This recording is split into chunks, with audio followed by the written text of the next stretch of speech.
Assalamu alaikum, this is Dr. Hasna with Hasna's Anatomy. Welcome back to my channel. Do not forget to subscribe to my channel because today we're going to be looking into the anatomy of the pharynx. Trust me, you do not want to miss this easy simplified concept by myself. So let's get started with the video. The pharynx basically is a wide muscular tube situated behind your nose, oral cavity and your larynx. That makes it quite obvious that the pharynx is divided into three parts. Beginning, the uppermost part behind the nose is the nasopharynx, because obviously the nose close to it, and then the second middle part is behind the oral cavity, known as the oropharynx, and then finally the one situated behind your larynx is known as this area right here is the laryngopharynx. I'm going to be referring to the BD book, so feel free to open it and read along as we go and study the pharynx. Basically, these three parts have different roles. The nasopharynx is going to transmit air down to the lungs. Oropharynx part will transmit your food, and obviously air has to go along this pathway to get into the lungs, while the food has to go along this pathway to go into the esophagus.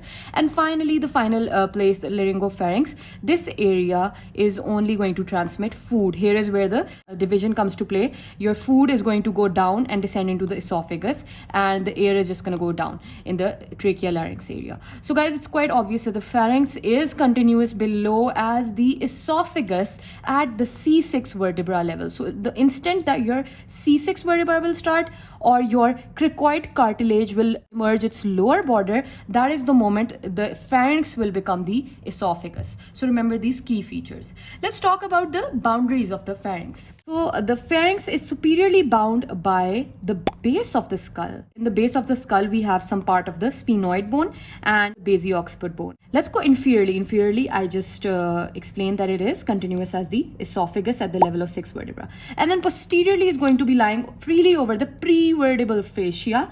I've talked about it in my deep cervical fascia video what the prevertebral fascia exactly is. So obviously prevertebral fascia behind which the vertebra is going to be, so it can move freely over the vertebra. Obviously posteriorly all the cervical vertebrae are lying. Anterior boundary of the pharynx is the nose, oral cavity and the larynx. So guys, let's talk about the individual parts of the pharynx. Keeping in view this table, let's talk about the first part, which is the nasopharynx. The nasopharynx, you can see here, is situated behind the nose, and extent of it is from the base of the skull, which is right here, which is also the roof of the pharynx, goes down below to the soft palate. Here you can see this is the soft palate area. The communication of the nasopharynx is anteriorly with the nose, makes sense, below with the oropharynx, and its nerve supply is going to be from the pterygopalatine ganglion, which will be giving pharyngeal branches. Let's talk about the relations. Anteriorly, your nasopharynx is related to the posterior nasal aperture, this area right here. Posteriorly, it is related to the base of the skull, including the sphenoid and the basio-occiput. And one more thing over here, guys, I want you to remember. You can see this area right here. This is the nasopharyngeal tonsil. So on the roof of the nasopharynx, you find the nasopharyngeal tonsil. Do not forget that. And it is quite prominent in children. Let's talk about the lateral wall. So obviously we cannot visualize the lateral wall over here, but basically what it is remember one thing. In the suppose there's the nasopharynx right here. This area is the nasopharynx. Lateral wall has a very important opening, both sides, called the pharyngotympanic tube, also known as the auditory tube. This tube is basically connecting your nasopharynx area to the ear, so this can equalize pressure of the air and inside within your ear behind the tympanic membrane. So that is basically the function of this auditory tube. And just above these tubes is this structure called the tubal tonsils. Let's move on and talk about the oropharynx. All right, let me just zoom in over here. Its extent is from the soft palate to the upper border of the epiglottis. This is the epiglottis right here. Its communications include that anteriorly it is communicating with the oral cavity, above with the nasopharynx, below with the laryngopharynx. Its nerve supply is going to be derived from the 9th and 10th nerves. These are the glossopharyngeal and vagus nerves. Relations anteriorly obviously is going to be the oral cavity, posteriorly is going to be the second and the third cervical vertebra. All right, these two over here. The lateral wall of the oropharynx right here are very important structures. These are the palatine tonsils. So in the lateral wall of your oropharynx is the palatine tonsils. In the lateral wall nasopharynx are the tubal tonsils along with the auditory tube. Moving on to the next part is the larynx, lying behind the Obviously, the larynx, as the name says it, its extent is from the upper border of the epiglottis all the way to the lower border of the cricoid cartilage, because obviously at this level, your pharynx will continue as the esophagus. It communicates inferiorly with the esophagus, anteriorly with the larynx, and superiorly with the oropharynx. Nerve supply is similar to the oropharynx. This is the 9th and 10th nerves. Let's talk about its relations, which are quite prominent over here. Anteriorly, you can see is the larynx, inlet of the larynx. Posteriorly is going to be the C4 and C5 cervical vertebra. And now the lateral relations of the laryngopharynx. This is very important. It's a fossa called the piriform fossa. So this is the fossa right here, the one in color.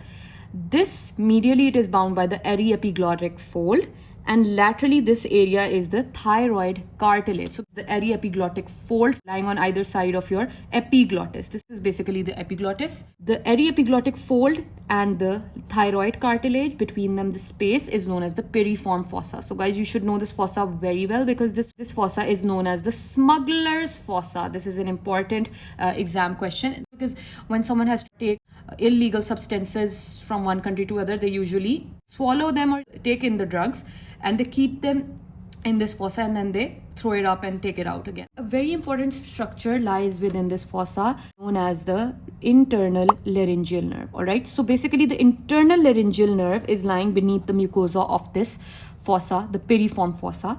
And this laryngeal nerve is prone to damage. For instance, we're trying to remove any substance or a foreign body from this fossa. If the internal laryngeal nerve is damaged, it will lead to sensory loss on the supraglottic part of the larynx, because that is where the internal laryngeal nerve is giving sensory supply. See in this diagram right here, this is the aryepiglottic fold, epiglottis.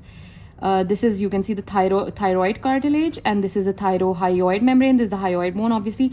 So between these two is this fossa, the smuggler's fossa or the piriform fossa, which is going to have the internal laryngeal nerve beneath it. Let's talk about the nerve and the blood supply of the pharynx.